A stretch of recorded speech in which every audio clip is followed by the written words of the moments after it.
आपके शरीर में याददाश्त का बहुत जटिल तंत्र है। तो क्या आपको लगता है कि आप जिसे भी छूते और महसूस करते हैं और संबंध रखते हैं उससे वो याददाश्त नहीं बटोर रहा? अगर आप अपने सिस्टम में ढेर सारी विरोधाभासी याददाश्त पैदा करते हैं तो आप देखेंगे कि जीवन बाद में ऐसा रूप ले लेगा कि आपके पास सब कुछ होगा पर आपको ऐसा महसूस होगा मानो आपके पास कुछ नहीं। मेरा नाम अजीम है। मैं बीकॉम ऑनर्स में प्रथम वर्ष का छात्र हूँ। तो हम सभी जानते हैं कि इस उम्र में हम किसी रिश्ते में पड़ते हैं, फिर हम अलग होते हैं। तो मेरा एक दोस्त है जिसका हाल ही में रिश्ता टूट गया है और उसने मुझसे कहा कि मैं उसे कोई सलाह दूं कि आगे कैसे बढ़ना है और चीज़ों का सामना कैसे करना है। हम उम्र होने के कारण मैं उसे सलाह नहीं दे पाया क्योंकि मैं नहीं जानता कि आगे कैसे बढ़ते हैं।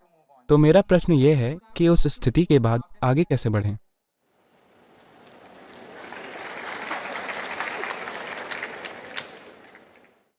कोई और आगे बढ़ चुका है। अगर आप उसी जगह पर रुके रहे तब भी दूरी आ जाएगी। देखिए, इसे जीवन के संदर्भ में समझते हैं, प्रचलन के संदर्भ में नहीं, नैतिकता के संदर्भ में नहीं, सही और गलत के संदर्भ में भी नहीं, मगर जीवन के संदर्भ में। जीवन के संदर्भ से मेरा मतलब है, अजीम, क्या आपको याद है कि आपके परदादा 10 पीढ़ियों पहले आपके परदादा कैसे दिखते थे? नहीं, मगर आपकी नाक उनकी नाक जैसी है, हाँ या ना? हाँ। तो क्या यह सच है कि आपके शरीर में जबरदस्त याददाश्त है? हाँ। ये याददाश्त कई स्तरों पर होती है। क्रमिक विकास की याददाश्त, वंश की याददाश्त और कर्मों की याददाश्त होती है। याददाश्त के चेतन स्तर और अचेतन स्तर होते हैं। याददाश्त के स्पष्ट और अस्पष्ट स्तर भी होते हैं। लेकिन अगर आपकी नाक आपके परदादा की नाक जैसी है तो निश्चित रूप से आपके शरीर में याददाश्त का बहुत जटिल तंत्र है ना? हाँ। तो अगर इस शरीर में इतनी जटिल याददाश्त रखने की काबिलियत है तो क्या आपको लगता है कि आप जिसे भी छूते और महसूस करते हैं और संबंध रखते हैं उससे वो याददाश्त नहीं बटोर रहा? आपको ऐसा लगता है या नहीं? हाँ। यह बटोरता है। तो यह जबरदस्त याददाश्त इकट्ठा करता है। इसे जानने का तरीका क्या है? देखिए, सीढ़ियां कैसे चढ़नी है, सीढ़ियां कैसे उतरनी है, यह बहुत आसान लगता है, मगर यह आसान नहीं है, यह बहुत जटिल है। आपके शरीर को याद रखना पड़ता है, वरना वो इतनी आसानी से ऊपर और नीचे नहीं जा सकता। आजकल खिलाड़ी मांसपेशियों की याददाश्त की बात कर रहे हैं, अपने सिस्टम में याददाश्त बनाना ताकि खेल को एक खास कुशलता के साथ खेला जा सके। यह सिर्फ खेल के मामले में नहीं है, यह सिर्फ किसी खास काम में नहीं होता। आप हर दिन बहुत सारी याददाश्त जमा कर रहे हैं और अगर इस याददाश्त में एक खास प्रकार का तालमेल हो, अगर इस याददाश्त में एक खास तरह की अनुरूपता हो तो यह याददाश्त लाभदायक बन जाएगी। अगर इस याददाश्त में एक खास स्तर की उथल पुथल होगी तो आप भले ही सब कुछ जान जाएं, मगर यह याददाश्त आपके खिलाफ काम करेगी क्योंकि इसके अंदर टकराव और विरोधाभास है।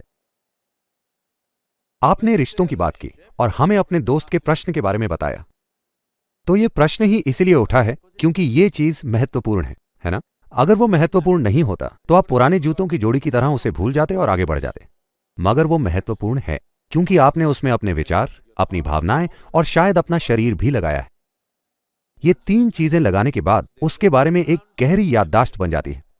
अगर आप अपने सिस्टम में ढेर सारी विरोधाभासी याददाश्त पैदा करते हैं तो आप देखेंगे कि जीवन बाद में ऐसा रूप ले लेगा कि आपके पास सब कुछ होगा पर आपको ऐसा महसूस होगा मानो आपके पास कुछ नहीं, क्योंकि ये अस्त व्यस्त और उदास होगा। इसमें उल्लासी नहीं होगी। यह बहुत महत्वपूर्ण है कि युवा इस बात को समझें कि आपको जो शरीर दिया गया है वो चलता कैसे।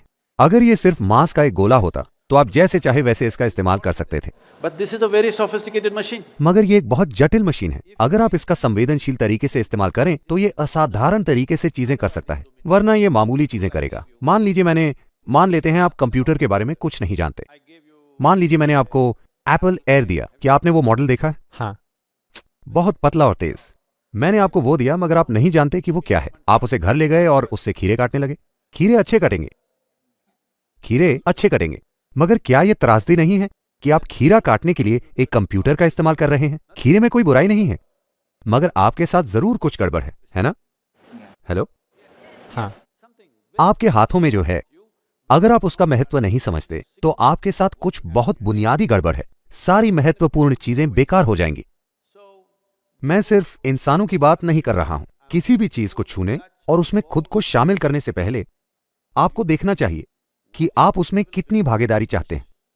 आपको देखना चाहिए कि आप उसे कहां ले जाना चाहते हैं।